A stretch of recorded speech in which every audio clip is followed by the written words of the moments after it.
what do you have to say about how you having this something for yourself that was outside of raising your kids and being a wife that was just for you? How has that helped you as you've transitioned into this like next phase with the kids out of the house, right? Yeah, so I'll admit it was very strategic from my perspective. Once I started the business and was kind of just doing it for my own pleasure, as we, as my husband kind of moved along in his career, and I started looking at kind of the other families that were doing the same things we were doing. In As a coach, it's a very volatile field. There's lots of hiring, lots of firing. When we first got married, I met a woman married to a coach who had moved 18 times in 18 years.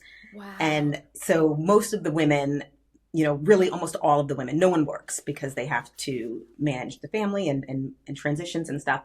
But as I looked at these other families who we were always the young couple on the staff, I could watch and learn from them. And I noticed how these women poured everything into the raising the kids and keeping the home together. And then when the kids left, it was like, they were like devastated. It's like they didn't have a purpose, and they were sad, and the husbands were worried. And I always looked at that and said, I don't want that to be me. I don't want that to happen to me. And so really when I started my business, that was kind of my goal. Like I knew I had raising the kids and the family was my number one priority. And so I would just kind of tuck little things, my business around that.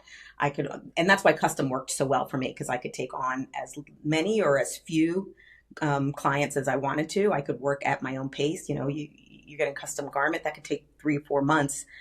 Yet realistically, it takes me probably 3 days to do it. And so I could spread it out over the course of 3-4 months and pace myself that way. But my goal was always to kind of gradually increase it. And then by the time the kids were out of the house, then I could like full throttle, step on the gas, and the business has already kind of got a little bit of a foundation, but now I'm, ready to roar. Hello, everybody, and welcome back to another episode of Life After Kids with Doctors Brooke and Lynn. I'm Dr. Brooke. And I'm Dr. Lynn. And today we have the pleasure of welcoming a very special guest to the show. Everybody, please welcome Kiya Tomlin. Kiya Tomlin, hi Kiya. Kiya is a designer and apparel manufacturer with a repertoire ranging from ready-to-wear to couture design. With a love of fashion since childhood, Kiya submerged herself in design textbooks and sewing manuals, creating prom dresses for friends and family. After graduating from the College of William and Mary, Kiya realized her childhood hobby was her true passion. She enrolled at the University of Cincinnati's College of Design, Art, and Architectural Planning to study design formally. And in 2014, Kiya was inspired by her busy lifestyle as a wife to Pittsburgh Steelers head coach Mike Tomlin and mother of 3 to design the impossible, a versatile dress that combines runway glamour with the comfort and ease of a favorite sweatshirt. I can't wait to hear more about that, by the way. This signature dress became the anchor for her ready-to-wear collection, Kiya Tomlin, and addresses the modern-day woman's need for comfort, style, and versatility. New additions to her collection are manufactured in her factory in Pittsburgh, PA, and sold online at her retail store in Etna and in select boutiques across the country. With her newly obtained NFL license, Kiya has brought her sought-after design aesthetic to NFL teams around the country. Between her busy schedule as a businesswoman, wife, and mother to her 3 children, Kiya always makes time to support a variety of causes throughout the city and beyond, having served on the board of the Warhol Museum, the Hill House, and is currently serving in her 15th year as a board member of the Pittsburgh Promise, which is amazing. Without further ado, this is Kiya Tomlin's Life After Kids. Kiya, welcome to the show. We're so glad you're here. Thank you so much for being here today. Oh, thank you for having me. Excited to chat. Yeah, it's a pleasure. So before we jump in, I just have to share, and I don't know if you realize this or not, but I actually am born and raised outside of Pittsburgh. And so like diehard Steelers fan all my life, bleed black and gold. And I know this isn't about your husband or the team, so I don't want to take away from you, but Lynn can vouch for me when I say that I called her and was like, you never guessed she's going to be on the show. The head coach's wife of the Pittsburgh Steelers. So anyway, me and my family, we have three boys, and we moved to New England, like, what's it been now, Lynn? 14, 15 years ago. And like the Wow, such one a rule time. was you are never, ever, ever allowed to root for the New England Patriots. So we are still all diehard. No offense to anyone who's a Patriots fan, but still diehard Steelers fans in this house. So Wow, that's a tough task there. I mean, the Patriots for in that time span were I pretty darn know impressive. they had, Yeah. some Super Bowl wins and a lot of play. I mean, so yeah, but we remained like and actually our neighbor, okay, I got to get off the topic of me, but real quickly, when he turned, and die hard, born and raised Boston guy, when he turned, I think it was 50, my kids went down to his house with a birthday present for him, and it was a terrible towel. That's awesome. Anyway, Pittsburgh Steelers fan, you'll know what I'm talking about. Enough about that. Let's move on to you and what you're doing, because as I said in the introduction, you have this amazing fashion line for women. That's where your passion sort of lies, right? And in doing some research about you and just getting to know a little bit of your history, you've got three kids, and the first one was born in 2000, right? Correct. And then you had this idea and the start of your company with this signature dress, which was 2014, which means you had at least one teenager in the house, a Yeah. husband working, busy at his job and traveling. Walk us through what that looked like for you, and Yeah, how you balanced that. so actually I was working up through that. I actually was a custom designer and started my custom design business right pretty much not long after I had my son, maybe like a year after. I had at least two babies by the time I started, and they were back to back. And so I did custom design, mostly wedding gowns, evening wear, hard to fit. And I did it from home. I did it around my kids, nap schedules and that kind of thing. And it really it wasn't for the money. I wasn't making enough for it to be for the money. It was kind of like, pin money, I guess that's what somebody called it in the old days. They called it pin money.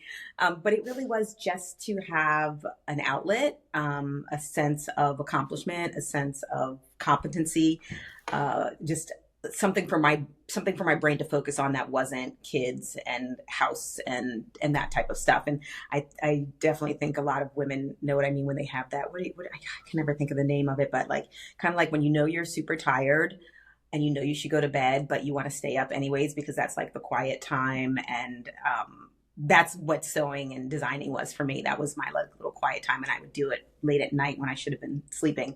And so I did that all the way up on and off, just at my schedule, at my pace, until 2014. And the reason that the 2014 even happened was as my kids were getting older and moving on to a little bit more independent, a little more, they go to school and they stay after school for their sports or whatever, and they don't need me quite as much. I decided to move my studio space out of the house and into a storefront so that I can meet clients, one-on-one there instead of going to their homes or them coming to my home studio kind of thing. And once I did that, I realized like, oh, I can no longer like sew in my pajamas and my sweatpants. I have to actually put real clothes on, which at first was fine because I love fashion. I've got a closet full of beautiful clothes. And so I was actually kind of excited to have somewhere to wear them to on a daily basis. But it was really short lived. Like after 3 months, I was like, this getting dressed and like real clothes just sucks. They're uncomfortable. They have to be dry cleaned. They're delicate. The type of work I was doing, I'm climbing on top of cutting tables. I'm scooching around the floor doing hems. And so it just wasn't practical. And so I decided that I was going to make a uniform for myself, which really kind of came about because I would watch my husband get dressed every morning, and he's a coach. So he wears the same exact thing every single day. I mean, really, he like comes home late at night, takes it off by the side of the bed, gets up in the morning super early before the crack of dawn, puts that same thing on and goes out the door. And I learned years later, a little bit after we got married, that he does take several showers and gets his laundry done at work. But that's what it looks like from the outside. It's like, it's the same clothes going on and off. And it is like, seriously, like a minute and a half process. And so I was like, I need something like that where I don't have to, exert so much time and energy and just mental energy deciding what to wear, and I need to be comfortable. It's got to be easy to take care of. And so I designed this sweatshirt dress, and I just designed it for myself. I mean, I didn't even finish the hem was raw. I didn't even like hem it, but I would wear it like a uniform all around town, and people would stop me and ask me where I got my dress. And so I was like, maybe this will be a nice little side hustle. And so I didn't want to make those in-house myself because as a custom designer, I was doing the gowns and stuff myself. And so I spent a year learning how to work with a factory to send those out for production. And they came back in bulk, and then I had to figure out how to sell those things in bulk. So that's how it started.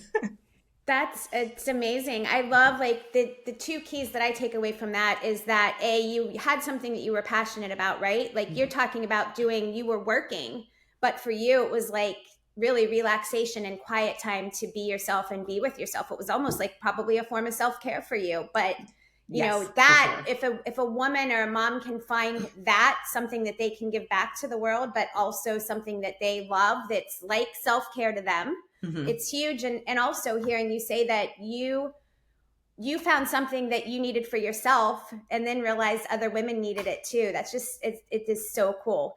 Can you Lynn, go ahead, you have something to say? I was just going to say for our listeners, you know, we get asked all the time, how do you find that thing? How do you find that new purpose that's going to come in and energize you, right? Because it sounds like that's exactly what sewing and making clothes did for you. And it's the clues.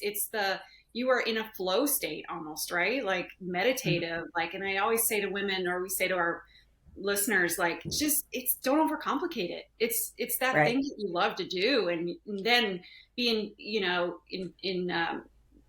be using ways to make that into something like that's the tricky part, but follow the clues, right?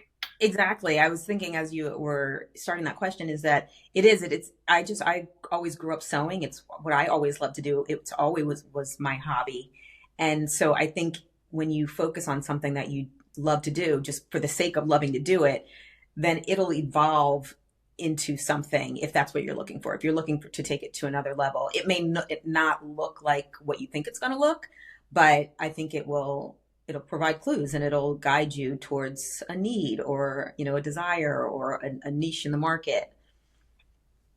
That's huge. I mean, what you just said right there, I think we could stop now and our listeners would be happy because that's a huge thing for them. Everybody that we talk to in our community is always asking us, like, how do I find that thing? How do I find that thing that's not, like you said, when you started out, it wasn't even about the money. Although when you have value added, obviously the money comes with that. But it started out for you is because it was something that you love to do. And that's the biggest thing, especially I think the gift in this phase of our life as moms and getting to recreate and do something else is finding the thing that you really love, right? That's gonna. Anyway. I will say when I first started I'll call it my business, my custom design business, it really started because I had gone to design school just because we happened to end up there, and it was free because my husband was working for the university, and I just love to sew and I love to design and I love to dress people and make things for them, and so I would do it. I would do free wedding gowns for people just because I wanted to do it. And my husband finally said, like, he was tired of coming home from work and there was no dinner on the table. And he was like, there will not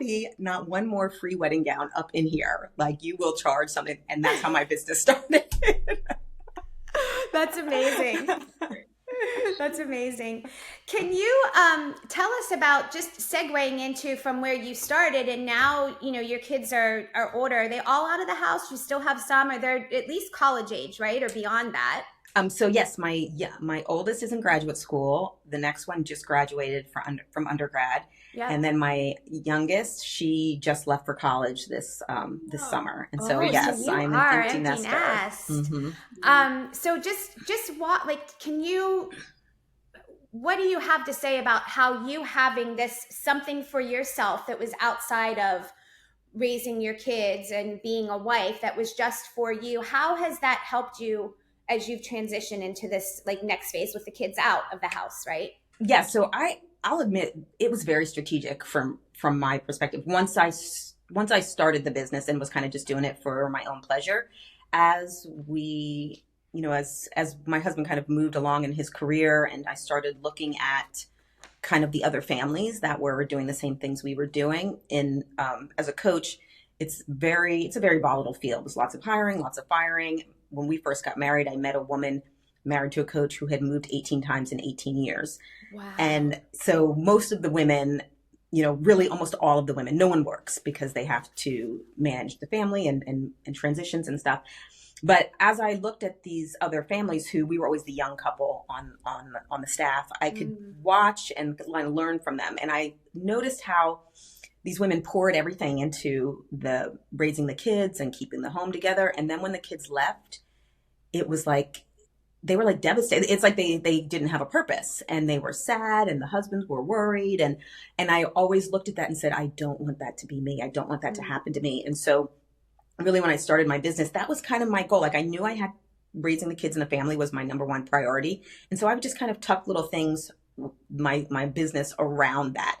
And that's why custom worked so well for me, because I could take on as many or as few clients as I wanted to. I could work at my own pace. You get a custom garment that could take 3 or 4 months. Yet realistically, it takes me probably 3 days to do it. And so I could spread it out over the course of 3-4 months and pace myself that way. But my goal was always to kind of gradually increase it. And then by the time the kids were out of the house, then I could like full throttle, step on the gas, and the business has already kind of got a little bit of a foundation, but now I'm, ready to roar. Yeah. So it sounds like a good piece of advice for a mom who's maybe almost empty nest or not quite there, but looking to get her feet wet, to start with something that you can have flexibility with your schedule, right? And do at your own pace, but prepare you to jump in more wholeheartedly with your energy and focus once they are out of the house. I love that. That's great. Yeah. I mean, I think it's naturally stems from that, what do you love to do? Do what you love to do. You squeeze that in. And while you're squeezing that in, you kind of just envision, what that could look like, or what's the next step of that. Or, I really love going to yoga. What is that? What do I do beyond that when I have more time? What am I going to do? Am I going to train to become an instructor? Maybe I'll open a yoga studio. Maybe I'll do retreats. Maybe I'll, like, where's it? Maybe I'll have a yoga store. Where's your love take you? That's great. Kiya, you talk a lot about invisible woman syndrome. And I would love for you to share first, what is it and how do you define that?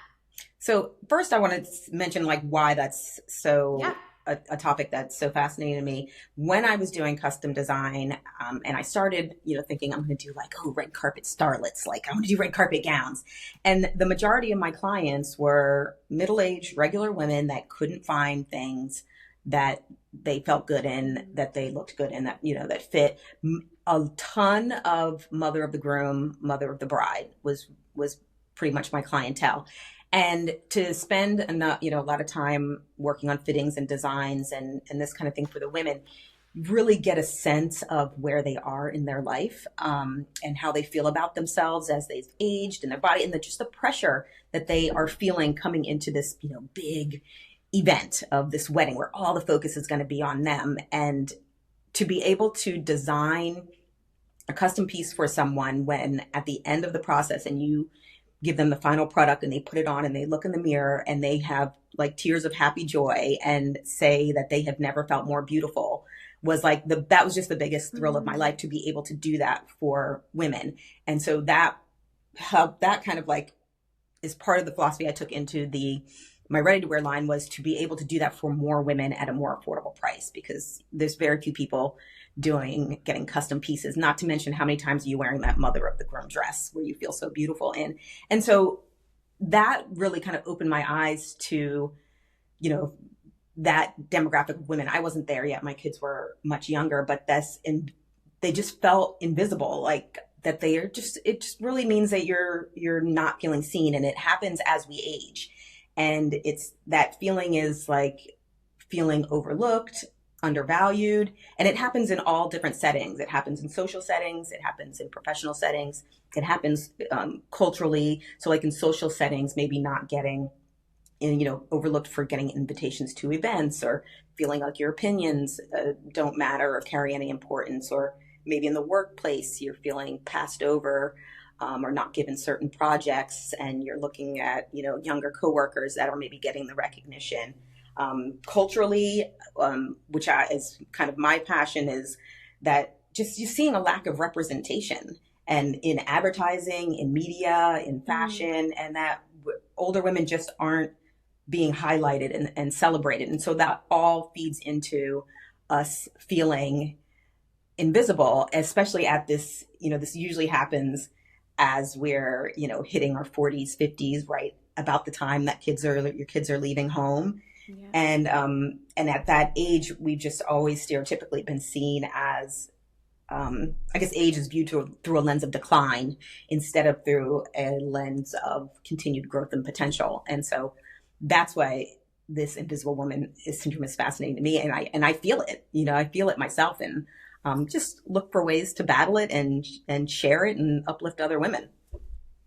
Love it. Go ahead, Lynn. I love that. I think it's so interesting what you said about this phase of life, because what we see and many of us are feeling is it's like an identity shift, right? So our whole lives we've been taking care of these kids, and now we have this extra time, and we're not really quite sure where we fit. And so fashion becomes like a metaphor for that. It's like the outside reflection of what we're feeling on the inside. So let's talk just like some nuts and bolts, because I'm turning 50 this year, and I still feel like I don't know how to dress my body. It's like, when am I going to learn this? And I think I just need a professional to help. So what are some of the things that you do? How do you help a woman look and feel her best and be seen, more importantly? Well, my philosophy is you have to be comfortable. To me, comfort leads to confidence. And if you are a confident woman, then I think you are just the most beautiful thing in the world, no matter what you have on. So really just, you got to find what's comfortable. And one of the things that helps make things more comfortable is, we've really gotten away from the concept of having things altered. Back when ready-to-wear first came about, centuries ago, it was about a head start on a custom piece. You don't have to get custom anymore. I think of it like shake and bake. Like, you're not just going to eat the powder from the shake and bake kit. You got to like add the chicken, and really you got to add some extra little seasoning to it too. And so to me, like, when you're shopping, you got to think of that as like shake and bake. You still have to go get it. Most likely you're going to have to go get it altered for your body. And especially as we age, because our bodies are changing more away from what the standard fashion industry fit model is designed for, unless you're maybe shopping from a more mature brand. So definitely good fit, high quality fabric. Look for stuff that's soft, that's flexible in the body, non-binding, because our bodies kind of fluctuate, by the hour. And then also colors. Colors are great for if you're feeling unseen, or you want to stand out. Bold colors and prints and accessories. So even if you want to stick to, which I always recommend, is like, just stick to classic, timeless pieces. Let your confidence and your aura and your vibe show through that, and then you don't have to worry about keeping up with the trends, and you can just bring your personality and your oomph in with accessories, statement handbag, cute shoes, scarves, that kind of stuff. I love that. That's great. So I love the fashion tips and the advice, and circling back to the invisible woman syndrome, because I think this is a really big deal, especially, on top of just a woman in midlife and middle age and starting to feel invisible, we always talk about feeling irrelevant, because it really strikes a chord with our community. We as moms, right, with older kids now, I think we have that even more like sense of just feeling a little irrelevant or not being seen, or who are we now if I'm not mothering? And I think that we can maybe Lynn and I talk a lot about finding your purpose and finding something to do, but there is definitely something to be said for this idea of when you look your best, you feel your best and you do your best. So I just wonder if you could unpack a little bit more in reference to feeling invisible, or the invisible woman syndrome, how fashion and style can either contribute to that or alleviate it, and what the media, like, what do you see there too? Because, I feel like sometimes the aging process has been there's an ideal that's hard to attain, I think, sometimes, if we focus on the media and what it's saying or what we're seeing. And does that make sense? Absolutely. Yeah. Absolutely. So there was a lot there, but unpack for us. Yeah. So I would say, first, as we age, and I know this definitely happened for me, I get busy with my life, my purpose and my kids and my life, and I start to maybe not pay attention to detail for myself, kind of like I used to. I'm not putting makeup on today because I'm not really doing anything. And then it's like, oh, I'm just gonna put my hair up in a bun. I'm not, why bother getting dressed? I'm just going to the grocery store. And it's like a slippery slope. And so, when when you dress invisibly, you're going to feel invisible. And so I definitely think like paying attention to detail as we get older, because we do get so consumed with the important things in life, and that stuff starts to feel trivial and superficial. Like nobody's looking at me. Nobody cares if I don't have makeup on or my hair's a mess or whatever. But that does lead to, over time, kind of a deterioration of how we view ourselves. And so that's one super important thing. In terms of the media and what we see there, one is that like they so focused on emphasizing youth and beauty and trends that cater to younger audiences. And we as older women, mature women, are often underrepresented. And that leads to the perception that aging women are just like less relevant and less desirable. I remember when I first started wholesaling my collection, I've always been like in love with older women. I've always, I know it's very strange, but I've always just been like, oh my God, when I'm 60, I want to look like that. And I would see these like fierce women. And maybe because I had an aunt who was like that. And I was just like, oh my God, she's 72 and she's still wearing stilettos to Disney World. I want to be like that. Amazing. So I remember when I was wholesaling my collection for the first time, and I picked a model who was, I believe she was 63-ish, had never modeled before. This was her first, she was with an agency, but this was like her first job. And I just looked at her and I was like, I'm 60. I want to look like that woman. She is so badass. She had gray hair. She had like this amazing body. And so we, shopped the wholesale collection around, and the overwhelming feedback from the buyers was like, they did not like her as a model. They made the brand look old.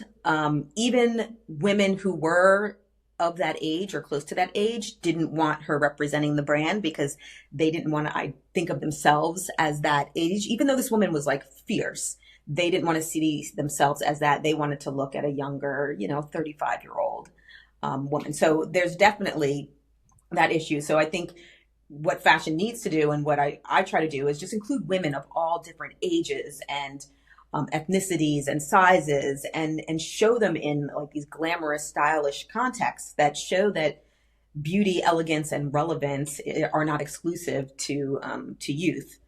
So that's one way I think that the media has a long way to go. I mean, they're starting to get there. Also, just the obsession we have with this anti-aging, age-defying, all of that stuff, and that I think contributes to making us feel invisible, and that our worth diminishes with age. And so I think that if the media could more so highlight, stories of strong, influential women who embrace their age and just focus on their confidence and their wisdom and their individuality, and let women of our age feel celebrated and see the beauty in that, that's another shortcoming that I think the media has. Yep. Yeah. I would agree with that. Sorry, I think we can take some control of that too, right? Because if the more that we lean in and we accept and love and embrace how we're aging, right? I know we have conversations all the time. That isn't something that feels easy to do. I mean, we are getting reflected in the media, but if it started from inside and we became more as a community of women, like comfortable with aging, right? I think then the demand would be there to have more role models. And for myself and for anybody listening, I love what you said about, the model that you picked. And I think that's where we can, dress up and do our hair and not kind of go down into just giving up sort of thing, kind of fighting that, because we can be role models. We are the role models. Like every one of you listening, like we are the women that can go out and fake, even if you're not feeling it. Fashion is such an important part of just fake it till you make it, because it works both ways. You can feel that way on the inside and your clothes will reflect it. Well, if you're not quite feeling it, dress up, put on some lipstick, do your hair, pick out a great sweater you feel good in, and you know, eventually you kind of get there, right? Yeah, I definitely believe that how you present yourself affects, or how it reflects how you feel about yourself. It affects how you feel about yourself, but it also affects how other people perceive you and treat you, and what other opportunities may or may not come your way by how you're presenting yourself. Yeah, absolutely. And I love too, just to caveat on what Lynn said and what you said originally, Kiya. It's so interesting to me that you said that you always looked up to older women and are like, man, I want to be like her someday. And there's so much wisdom there, because we have to remember that even as our kids are growing up and they're moving on and they're out of the house, and we might not be parenting them like we used to, they're still watching everything we do and learning from us. So especially those of us that have daughters, like, to present ourselves in a way where we're comfortable in our own skin, and still like want to look good and feel good and confident in our clothing, and be that person that they look up to and say, man, I want to be like that someday. Like, we are the models for the next generation, right? And so that's where I think the work that you're doing is so awesome and important. And we've both been on your Instagram feed, and you're definitely like, you're not just speaking it, you're doing it, because you do, like, it's beautiful. You have a wide range of women, and it's really exciting to see, because it's not, unfortunately, something you see all the time. Yes, thank you. We do work really hard at keeping the brand diverse and representing as many customers of ours as we can. Yeah, it's great. So Lynn and I were on a trip to Newfoundland for her 50th birthday. Actually, it was a girls' trip. And I bring it up because on that plane ride, we had this whole discussion about style at our age. And we were both sort of feeling this sense of like, we're in like this weird phase of like, we still want to feel like vibrant and youthful and confident and very stylish, but it feels like this gap of like, if we don't want to dress too young for our age, but then there's like a missing link, because then we don't also want to look too old and frumpy, if that makes sense. So yeah. I guess, like, what do you have to say about that? Or maybe talk to us about the dress or some of your other clothing and where that fits. I definitely think that is a gap, like a gap in the market. Mm-hmm. I mean, we personally try to fill that gap, but it's almost like two extremes and not in the middle. And I definitely saw that a lot with my custom clients, because they would come in and say everything for the mother of the groom is all frumpy. It's, boxy and frumpy. And so it definitely is a missing piece in the market. But I think it's also us not knowing or learning or understanding or keeping up with how to dress our changing body. Mm-hmm. If you used to have an hourglass at age 25 and now you've got more of a pregnant belly, like, you don't know what to do with that, because you've never, like, you're still looking at the stuff that you used to wear and wondering why it's not working. And I think there's just not a lot of education out there and options out there, and they don't kind of come together. So like, that is actually one of the main things that we do when we design a new collection. I always think about, do we have something that'll be flattering for all the different body types? So, and I will say that, the apple body type, where you're fuller, we call fuller through the waistline, is probably the more common at our age, but also the one that women have the hardest time dressing for. And so we really try to be thoughtful about how to dress that body type. And unfortunately, a lot of brands don't consider that, or they just kind of do like the maternity shift kind of look.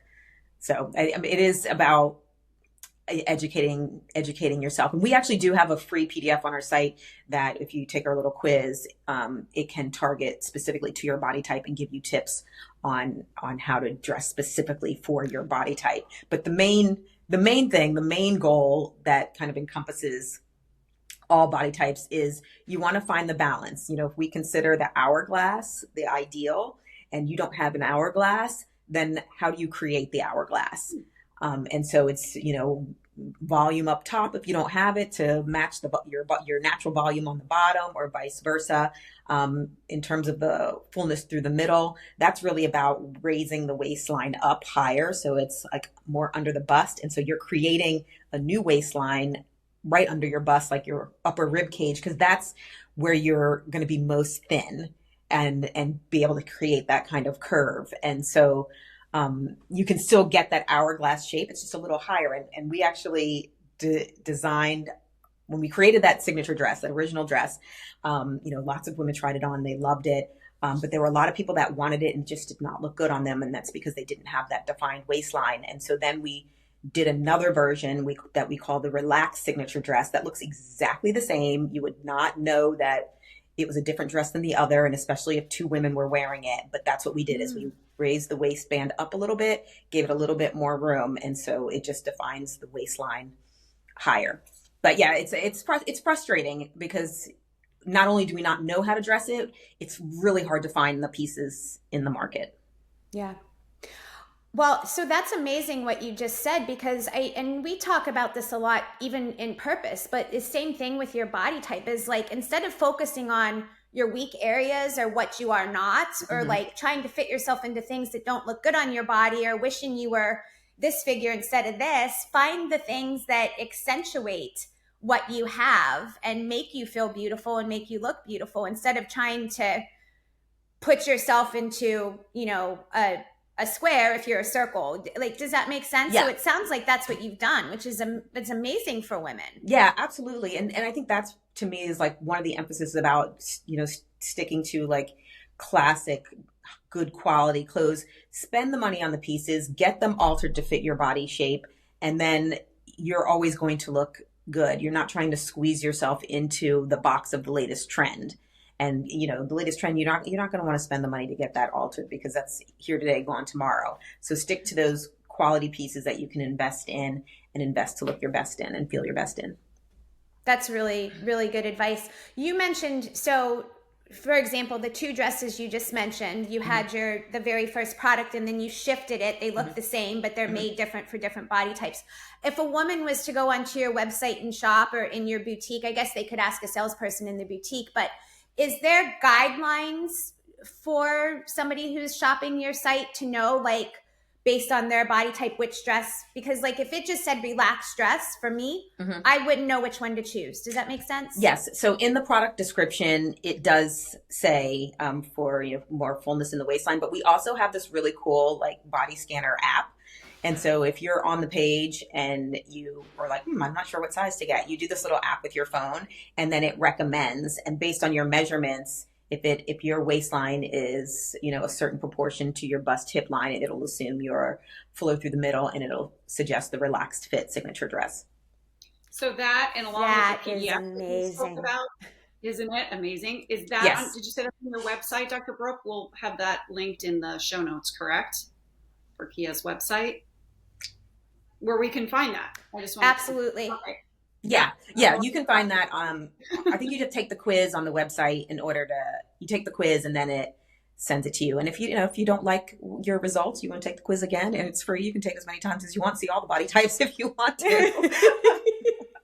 If you're that passionate about it, about learning about all the body types. We actually, Kiya, we have moms, because we have a quiz for moms to find out, kind of help them with purpose. We have 4 types of moms, and like, which mom are you? And we have women write in all the time. I took the quiz and I'm not this mom. Like, what do I do? I'm like, well, Take it again. Take it again. See if you get something else. Yep. Take as many times as you want. That's so funny. How do you have any tips for a mom specifically who is either, most women that are going to be listening to this have kids maybe in the house, but high school age, they're starting to see the writing on the wall of their kids moving out and moving on.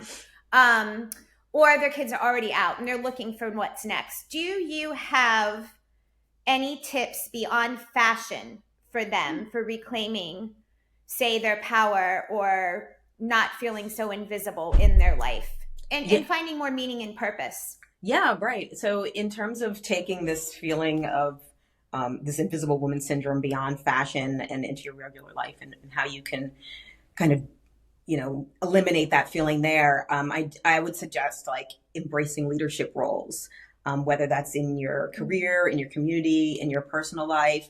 That could be through mentorship, volunteering, starting your own venture, and just an opportunity to be able to highlight your expertise and your experience, and just kind of like start to reclaim some of that visibility.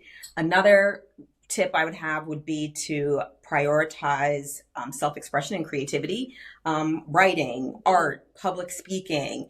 Those are all powerful ways that to assert your voice. And by sharing your stories and your opinions and your talents, you can really kind of start to break free from the notion that like we should kind of fade back into the background, and help other women by just being a visual example, that you're not going to fade back into the background. Another would be advocate for yourself, for other people. This gives women a platform to be seen and heard, champion important issues like women's rights, health, aging, mature women. Just demonstrate your relevance and value in society. Definitely cultivate a strong social network. I think that's really, we kind of fall off. I think we fall off of that as with our kids. Your friends you're really kind of like your kids' friends' parents, and they may not be like really your peeps, but that's just like what's been convenient. And so that's one thing I've noticed is as my kids have gotten older, I keep some of those, but I'm looking to find people that are more like-minded and really kind of foster a sense of community and belonging for myself. And that can be through professional organizations, social groups, like online platforms, just a place to stay visible and exchange ideas and inspire other people. And probably what's most helpful for me is to just continue to pursue lifelong learning and growth, whether it's through formal education, hobbies, new experiences. Just keep life feeling dynamic and just full of potential, and not that we don't want to equate life aging with stagnation. So like the first thing I did when my daughter left for school, because I started to feel it once she got her license. She was the last one. The boys were already gone. Once she got her license and I didn't have to drive her to everything, then I kind of like was like, man, what am I going to do with myself? Mm-hmm. And so as soon as she left for college, I signed up for Monday nights. I do salsa lessons.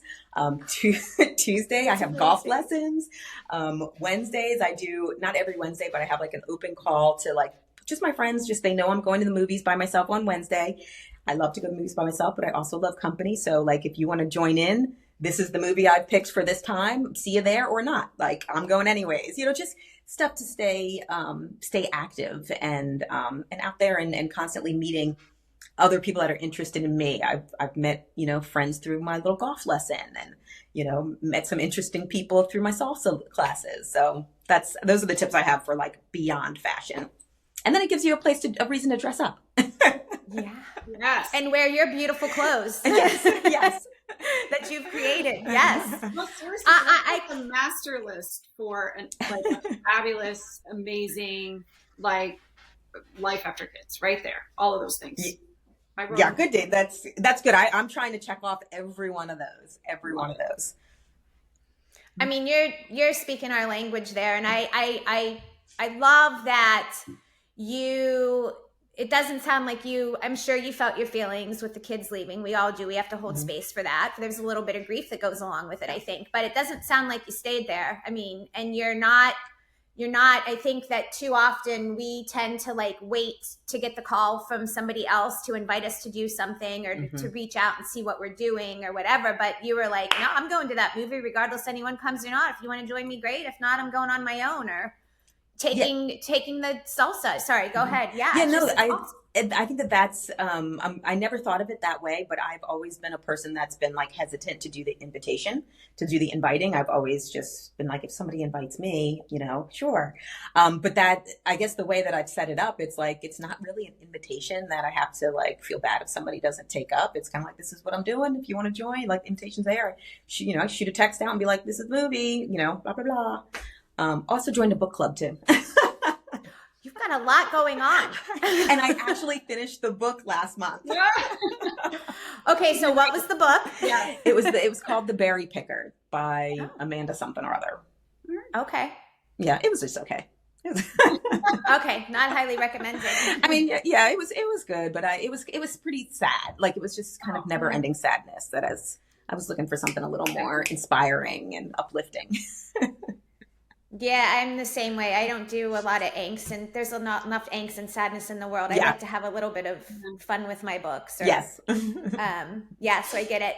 And by the way, I just want to take a moment to like root you on too, because on top of everything else that you're doing and what you just described to us with the fashion line, and you've got your kids and you're supporting your husband, you're doing all of these things, and you're also like you're giving back, right? I think it's important to mention that you're contributing, and you've been on the board of the Pittsburgh Pittsburgh Promise. Yeah, I think that bio might be a little old. I think I'm almost at like 18 years on there. I mean, yeah, there's something that, and what I love is that you're giving us advice on, get involved, stand up for these things, do these things. And you're not it's not just words, right? You're putting that into action in your own life, and you're still in the midst of everything else you're doing, finding time to leave your mark and to give back, which Lynn and I have both said on so many occasions is so important for the world, not only for the world itself, but for us to feel relevant, right? That's a missing piece. Thank you. I want to say, like, you made it sound so impressive, and I was like, wow, I do all that. But I just want to say, like, I don't want it to be intimidating to women to think, I don't know, because I am intimidated to do that, like to be on that board. Like, I'm on this board with like presidents of banks and like these, CEOs of companies and all these impressive people. And I'm like, when I started, I'm like, yeah, I'm a mom of a public school kid. Like that was my role. And so I just want to say, like, in all of those things that I do, it's not like I am qualified or expert or super good at. It's really just like I've kind of given up and put behind me the fear of failing or looking like an idiot or not having the right thing to say, and just like, I'm going to get out there and understand that those other people on the board probably feel the same. There's going to be people on there that feel the same way or is not as qualified as they look. And I'm just looking from the outside, intimidated and impressed. And I don't want that I realize I don't want that to hold me back from trying things because I think I'm not good enough or not qualified enough. And so I just plow ahead. I'm the worst golfer in my group, but hey, that's where I am on Tuesdays. Thank you for saying that, because I think, to your point, all of us have a little imposter syndrome, right? And it's just absolutely in life. It's just, we know we have to say yes, and especially to those things that feel risky or we could fail on there, in there, and because it's that juice. Like we want that. That's going to bring the growth. We need those experiences to keep learning and just do it and figure it out. That's why we're here. I read a book several years ago, and it like became my like motto. And it's in this storyline, there's these two brothers and they're going off different directions, like right before World War. And one of them was going to study architecture. The other one's going to study art. And the younger one says, like, I'm really afraid of, leaving the country and going to study art. Like, what if I fail? And the brother just says to him, then you'll have a story to tell. And that just like instantly clicked to me, because at the time I read it, I was like, what do I start? Start this business, or I'm going to do something, you know what I mean? And then like, yeah, I'll have a badass, exciting, interesting story that I can share and laugh at and smile and grow from, and, try again. Love it. That's such a good and fresh perspective. And P.S., you're going to look good doing it. Yeah. I will be so feeling and comfortable. And you're going to be comfortable, which is key. Oh my gosh, that's so good. So good. Everything you said. I mean, there's just been so much wisdom. I'm so glad that you came onto the show. Really, Kiya, it's been so awesome to get to know you.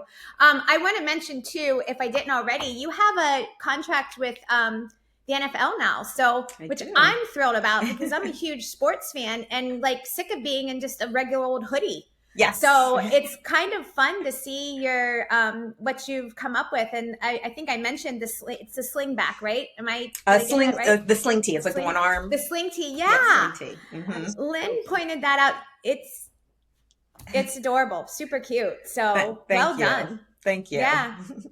Yeah.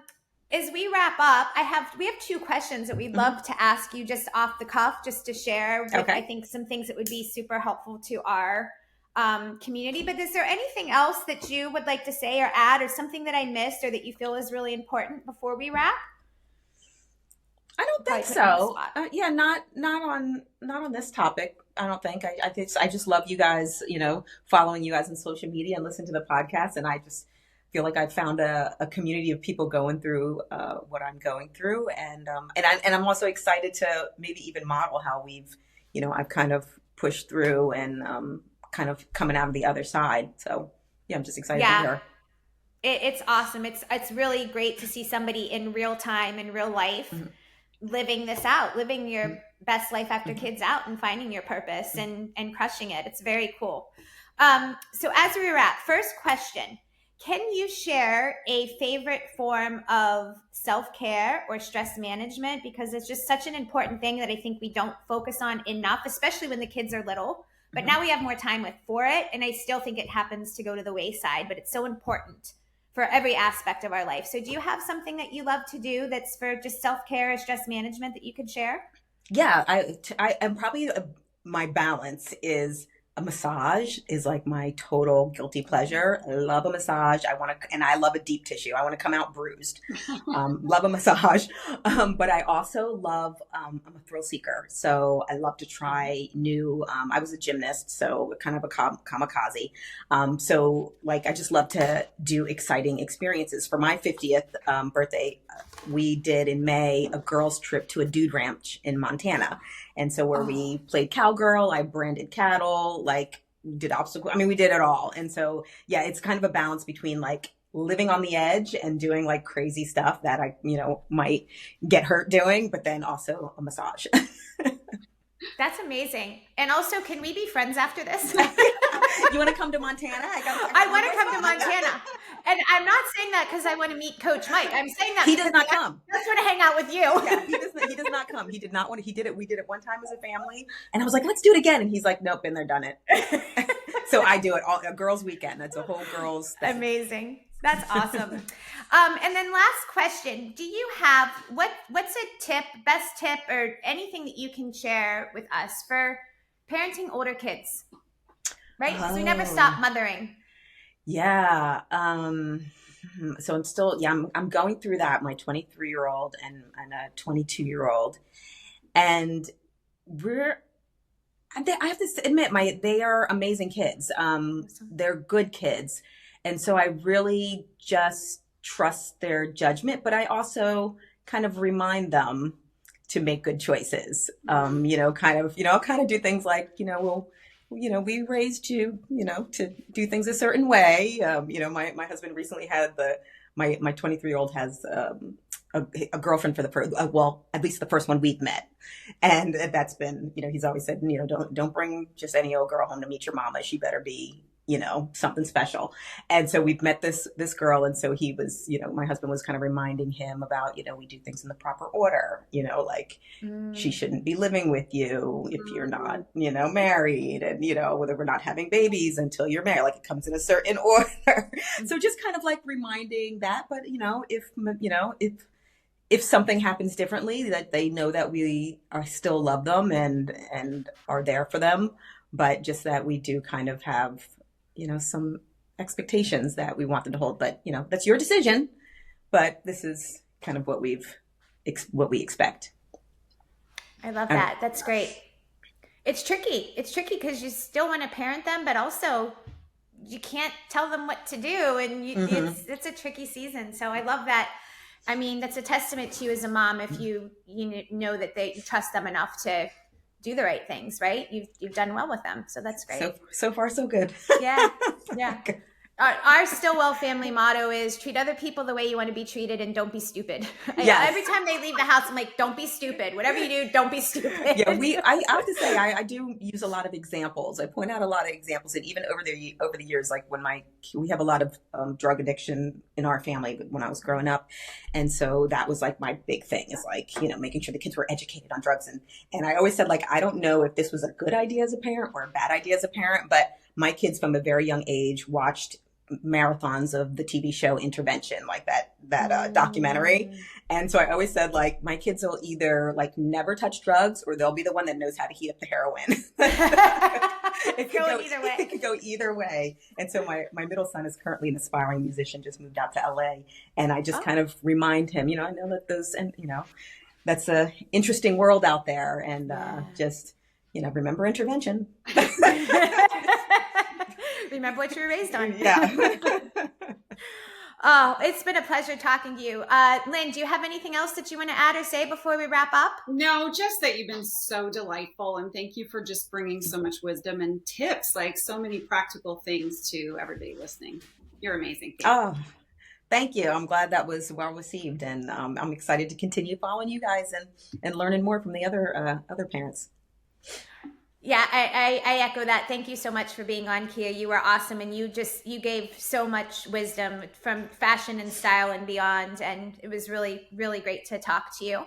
For all of our listeners, if you want to check out what Kiya's doing, check out her clothing line. Get the quiz, correct, for the free quiz to tell you like what your body type's like. You can get that on her website. It's www.Kiya Kiya Tomlin.us. And I will link this in the show notes, and you'll get it in the newsletter. So don't worry if you didn't get the spelling right. But you can go there to the website. And then she's also on Instagram and Facebook at Kiya, Kiya Tomlin. And then she has been gracious enough to give all of our listeners and our community members a 20% off code, which is thank you so much for that. We really appreciate it. And that code, if you go to purchase something, and I know you're going to want to because everything she has is awesome and comfortable, as you say. So I can't wait to get on that too. But the code is LIFE20, and you'll get 20% off. And I'll link all of that in the show notes as well. Kiya, thank you again. Come back anytime. And I am looking forward to see how you blow this out and what you do in the future. I might be calling you up when one of my sons ends up getting married, and I need a very stylish yet comfortable. Unfortunately, I don't do custom anymore. Oh, okay. Well, that's okay. I don't. The brides chase me. There's a lot of crazy brides out there, and the mother of the brides are just as bad. I believe that. Oh, all right. Well, ladies, thank you so much for joining us today. It's always a pleasure to have you with us. Make sure you're following us on all of our outlets, Instagram, Facebook, TikTok. You can find us at www.lifeafterkids.com. Have a great day. And remember that when you dress your best, you feel your best. Take care.